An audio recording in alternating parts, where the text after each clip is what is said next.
Hello everyone, Jilles Groskamp here from Team Infinity, and today in this video I want to talk about the Infinity IF15-2, and I want you to give some tips about building the IF15-2 with hard suspension arms. Lately I have been building a car for my customer, and I built the car with the hard suspension arms. And I thought, hey, this needs some more tricks and more things to do before you really can start. So in this video I want to show you what kind of thing I do on the suspension arm to make it more free and make it more easy to work on. So come and have a look. So the first thing that I want to show you is the stabilizer joint set. That's the ball that comes in the suspension. And here are some very good tricks for this. So here I first gonna tune the tool, the 3mm, and I make it very short. And in this way you have you can hold the screw in a better way and put on the screw like that. So yeah, this one is always a tricky one. This is the ball that goes into the arm, and again I made the tool already ready, so that yeah, that helps a lot.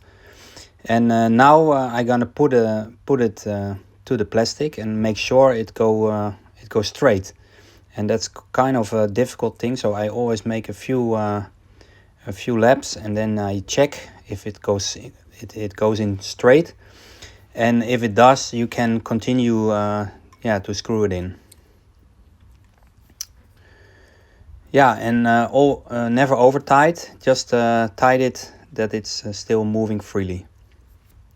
Another thing is the front arm, and I also want to show you here what I do with the front arm. This is the hard plastic, and what I always do before I gonna put on the pivot ball, I have to prepare it with the knife first. And now I take the pivot ball on a screw machine, and yeah, I try to go and I make a thread with a screw machine, and try to do this as straight as possible because it's the hard plastic is very tight, and that means that this is very important to pre-tap it before. Of course, if you have a real tap machine, it's even better, but yeah, normally you don't have this machine, so by using the pivot ball, just the steel one, and put it on the screw machine, you can already make the thread inside the plastic, and this helps when you just later on mount it. And now the rear arm. Yeah, this is the same for the rear. Also take the pivot ball on the screw machine and make sure it's straight, it goes in straight. Again, the plastic is very hard plastic. This is a little bit harder than the standard plastic, so that's why you really have to have a thread before, otherwise it's difficult to get in the pivot ball. And the remaining plastic I always take off with a knife, like if you've shown here.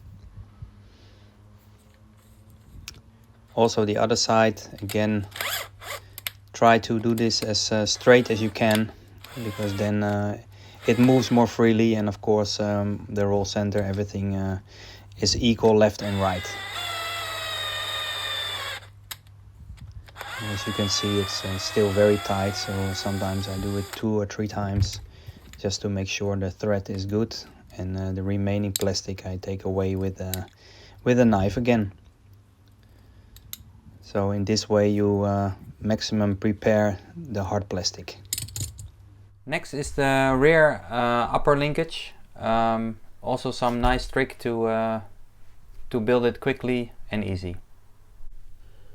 Yeah, as you can see here, I take the plier to hold the ball end. I take a simple M3x8 and I put it on the screw machine, and I just kind of pre-tap the plastic, and this is way easier. When you mount it later on the car, you can easily do it like this. That also It's the same for the linkage for the servo arm. Same thing, just pre-tap it. Now some tricks for the top deck. How to get the aluminium inserts in. Also very easy, so check it out. Yeah, here you have the top deck and the aluminium insert. And it's quite easy, you just put it on place. And now I take again a screw, an M3x8 screw, and I gently screw it on, and the aluminium piece goes by itself, goes into the carbon top deck. And don't tighten it too hard, because later on you will put the upper bulkhead on, so then it will be in place. And now a quick tip to have the rear suspension go free. Yeah, by simply touching or hitting the arm a little bit, so you get the roll center inserts in place in the aluminium. Yeah, that makes it a little bit more free, and for sure they will not bind it anymore. If it's still binding, you might want to shave a little bit off the arm or the extra 1mm shim to get it play free. Going to the front upper arm, also pre-tap it, and here I also use some grease. Yeah, here I also take the knife and I take some of the plastic already away. In this video I also show I use a little bit of grease. This of course you can also apply to the front lower arm and the rear lower arm.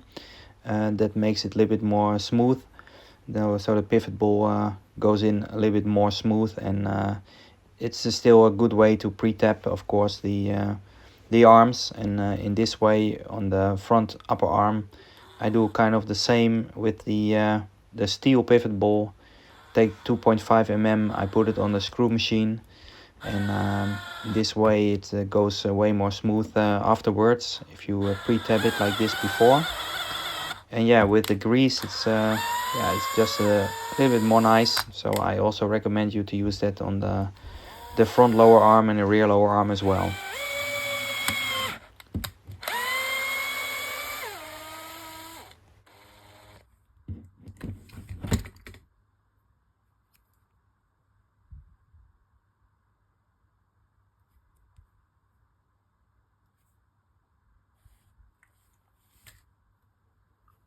For the stabilizer joint set, here a good tip for the rear as well.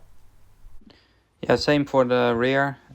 Take the nice tool, make sure you screw it in straight, and make sure you not tighten it too much that it runs freely. And last but not least, some tips for the steering block here. Yeah, first of all, the hard front knuckle is very hard plastic, and therefore I use the plug tool to screw the screw end in, otherwise it goes very tight. And of course always never over tight. Yeah, and here I use a little bit of a reamer to take out a little bit of the plastic, so later on I will take some screws and I will mount the carbon piece for the steering block on. And now, because of the plastic is already away, the screw goes in a lot more easy. So it's this way is definitely a lot better. And in this way, it works good. Also, don't over tight this screw too much. You can use either M3x6 or M3x8. But yeah, be careful with tightening it. Don't over tight, and everything will be fine. Okay, thank you for watching again. I hope this was helpful for you, and see you next time.